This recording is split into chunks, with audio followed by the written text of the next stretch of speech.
सपना क्या है?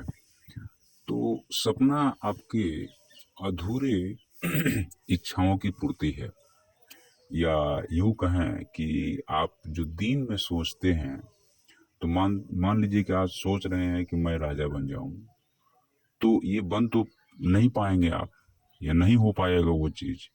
तो वो जैसे नदी से पानी जब बहता है तो एक रास्ता बना देता है, वैसे ही सपने जो हैं बार बार जब चलते हैं तो दिमाग के ऊपर एक लकीर खींचते हैं। वही जो अपूर्ण चीज है रात को सपने में पूर्ण हो जाता है और आप खुश हो जाते हैं। मानव का 1/3 जीवन सिर्फ सोने में निकलता है। सोने में निकलता है मतलब वो 1/3 जीवन सोता है। 60 साल के जीवन में आप 20 साल सोते हैं और उन 20 सालों में आप बहुत सारे सपने देखते हैं। तो जीवन की सच्चाई आपको सपनों में दिखाई देती है। कोई ब्रह्मचर्य है, लेकिन अगर वो दिन में किसी लड़की के बारे में सोचता है तो सपने में उसकी लड़की आती है। तो सपने आपके सच्चाई को बयां करते हैं कि आखिर आप अपने जीवन में क्या सोचते हैं। तो यह सपना आने का मतलब ये है कि यह अधूरी इच्छा है। अपूर्ण इच्छा ही सपने में आते हैं। पूर्ण इच्छा, पूर्णांक कभी सपने में नहीं आ सकता है। तो पूर्णांक कौन है? तो जो व्यक्ति का चित्त भरा है, या जो किसी भी चीज के बारे में सबको एक समान नजर से देख रहा है, बहुत ज्यादा अप एंड डाउन या ऊपर नीचे नहीं सोचता है, उसके जीवन में सपने कम आते हैं या सपने नहीं आते हैं। या बुद्ध की भाषा में अगर हम इसको दोहराएं तो वह व्यक्ति जो पूर्ण तरीके से जगा हुआ है, संपूर्ण तरीके से जगा हुआ व्यक्ति को कभी सपना नहीं आता है। सपना उसी व्यक्ति को आता है जो पूर्ण तरीके से जगा नहीं है, जो सोया है।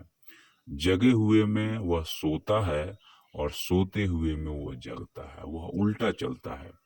उल्टा कैसे चलता है? जैसे दिन में वो सपना देख रहा है कि मैं ये बन जाऊं, वो बन जाऊं, लेकिन वो उसके लिए करता नहीं है कुछ। या कहिए कि वो जगा हुआ नहीं है, क्योंकि जगा हुआ व्यक्ति को कभी सपना नहीं आ सकता।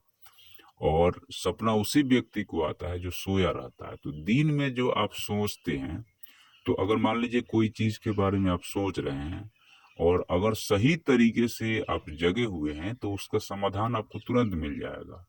लेकिन अगर आप सोए हुए तरह से जग करके और सोच रहे हैं तो समाधान नहीं मिलेगा, और वही चीजें रात में आपको फिर से आने शुरू हो जाएगी और आप उसमें खुश होने की कोशिश करेंगे।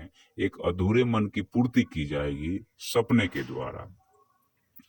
तो यहाँ पे जो बुद्ध की बातें हैं वो सिर्फ इतना ही कह रहे हैं कि अगर आप जग जाओगे, जैसे अंगुलीमाल को बुद्ध बोलते, मैं तो इतना दिन पहले रुक गया, तुम कब रुकोगे। मतलब कि रुकने का मतलब ये होता है कि आप प्रकृति से लड़ नहीं रहे हैं, प्रकृति में टेंशन नहीं क्रिएट कर रहे हैं, या प्रकृति में खिंचाव नहीं क्रिएट कर रहे हैं।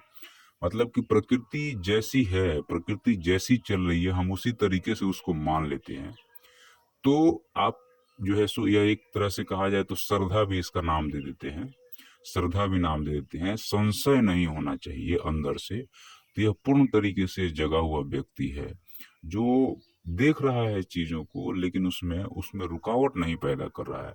क्योंकि जैसे ही आप रुकावट पैदा करेंगे वैसे ही आप जो है उससे लड़ना शुरू कर देंगे। तो कभी आप जीतेंगे और कभी आप हारेंगे, लेकिन जीतने के बाद भी आपको हारना है, और हार गए तो हारना ही है। दोनों ही कंडीशन में, दोनों ही स्थितियों में आप जो है हारेंगे ही हारेंगे। लेकिन जो व्यक्ति उससे लड़ नहीं रहा है, उसको छोड़ दिया, बिल्कुल ही छोड़ दिया, सोचा ही नहीं उसके बारे में, थॉट ही नहीं आया, विचार ही नहीं आया, तो वह व्यक्ति जो है सो जीत जाता है, उसी क्षण जीत जाता है।